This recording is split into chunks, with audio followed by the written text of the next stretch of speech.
વિનયની વાત કરીને તો બ્રિજનો વિનય કઈ રીતે કરવાનો તમે કહો છો? એટલે કે આપણાથી બ્રિજનું અપમાન ના થાય. અપમાન ના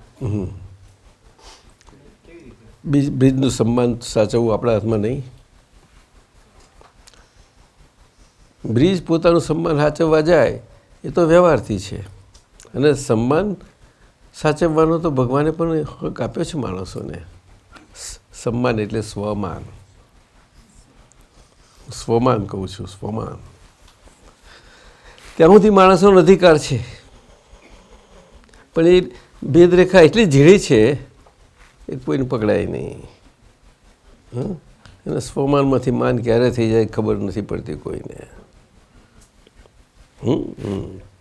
પણ મહાત્માઓ તો બધા સમજી ગયા છે કુદરતી. દાદાએ બધો ભાર ઉઠાવી લીધો એમનો. એટલે આપણાથી બ્રિજનું અવિનય ના થાય એ તો અંદરથી જ રાખવાનો ને, કે બહાર બધા જોડે રહી એમાં ના.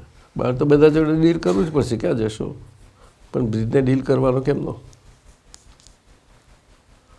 શંકા આવે તો બ્રિજનું માન જળવાય ખરું? એવું બધું છે, બધું વિચાર આવે આ તે બધા. પણ આપણે એની જોડે રહેવું તો પડશે જ ને. એટલે બીજા તારું છે વિચાર વ્યવહાર આવ્યો બરાબર છે, પરંતુ એ હું અહીં તારે જ આવ્યો ને, તું હું એવો અહીં તારે જ આવ્યો ને, તો બ્રિજનું સન્માન એ તારું એ સાચું કહેવાય વિનય. એવું નહીં?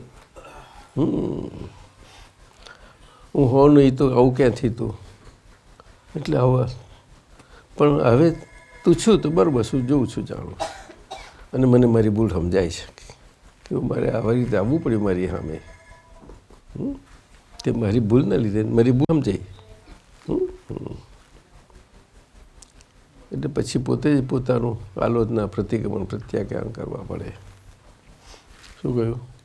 એ વ્યવહારનો ભાગ થયો. હા, અને શુદ્ધાત્મામાં રિયલ વ્યૂ પોઈન્ટમાં ક્યારેય રિલેટિવિટી પ્રવેશ ના પામે. શું કહ્યું?